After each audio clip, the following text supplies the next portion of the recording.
Aktuality, turnaje, strategie, videa. Zlepšete svoji hru z www.pokerman.cz.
Ja som prišiel tentokrát sám, pretože som vyšiel veľmi narýchlo a u nás na Slovensku sú východňové majstrovstvá Slovenska, takže sa budem ponáhľať aj naspäť.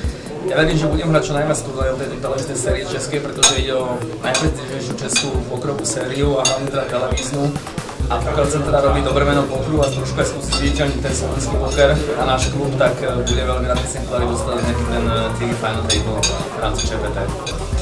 Tak s rokom 2008 asi nemôžem byť nespokojný, pretože som v apríli, to je Duben, potvrdil svoje umiestnenie v rámci Final Table Equity v San Reme, kde som bol 7 zo 701 hráčov, alebo 702.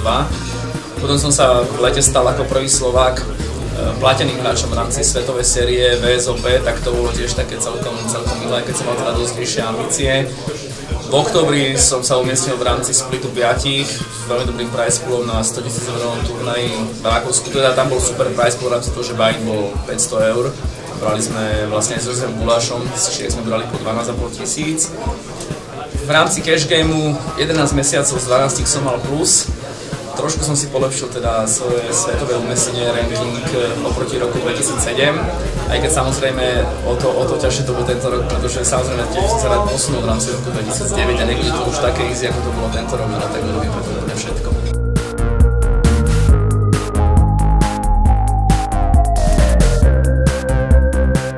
Tak samozrejme na jubilejný 40. ročník svetovej série VSOP sa chystám.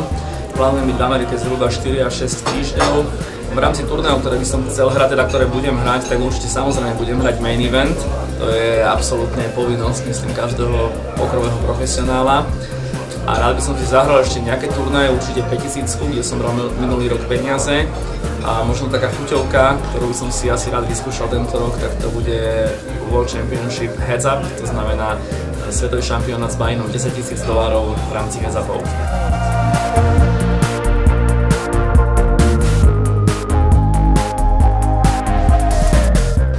Klub, ktorý reprezentujem, Cezar Poker Klub, je momentálne už absolútne jasná jednotka v rámci teda slovenského diania pokrového a ešte chcem si povedať, že to nedávno sme boli jednotka v rámci Československa, len teraz už konečne aj Praha dostala ten stánok pokrovy, kde je teda viac ako 5 alebo 7 stolov.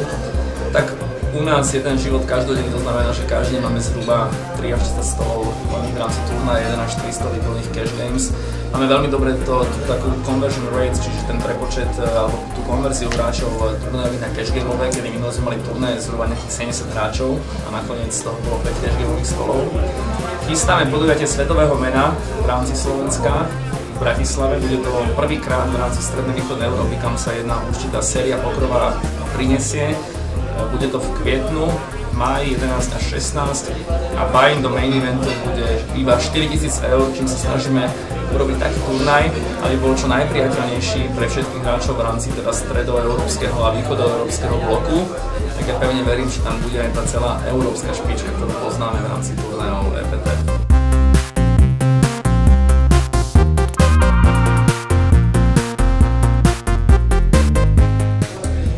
V rámci slovenského pokru sa určite objavujú niektoré mená, ktoré môžu časom rozvíriť tie medzinárodné vody alebo minimálne tie vody československé.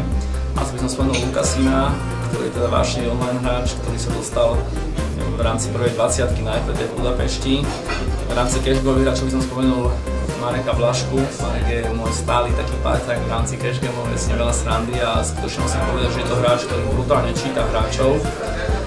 A tie vody sú strašne také ešte búrlivé, pretože poker je niečo úplne nové, je to úplne nový fenomén a ja pevne verím, že veľa nových mien pribudne práve v rámci toho svetového podujatia, ktoré bude už o tie zhruba 3 mesiace, kedy veríme, že príde k absolútnej propagácii pokeru a k nárastu hráčov, keďže sa chystáme robiť strašne veľa satelitov na tento turnaj, tak ja verím, nechcem byť sám, to znamená, že nie som ten typ hráča, ktorý teraz by sa tam rád zabetonoval, dosiahol 2 finálové stoly EPT a nechce ísť ďalej. Ja doprajem ostatným hráčom, aby dosahovali podobné úspechy a samozrejme, že sám pred sebou mám ďalšie vyššie méty, ktoré budem chcieť dosiahnuť.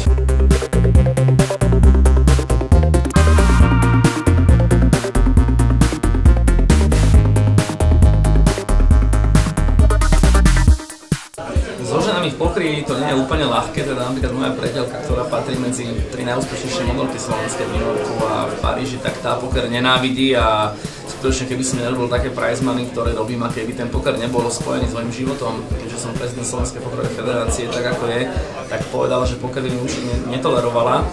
Ale my sme vymysleli taký zaujímavý bonboník pre ženy, to znamená, každý ribajový turnaj, ktorý sa u nás deje a koná a sú zhruba 3 týždene, tak dámy majú vstup zdarma. To znamená, že môžu priniesť pokeroví hráči svoje priateľky, milenky, ženy, družky, polovičky alebo kamarátky a tie si môžu vyskúšať poker zadarmo s tým, že hrajú o peniaze. Už ribaje si platia, ale to zaznamenali sme určite taký trošku príliv žien a môžem povedať, že sa nájde určite niekoľko hráčov, ktoré by sa možno hráčom z Čiech a Slovenska za pohovorom páčili, tak tu treba prísť vyskúšať.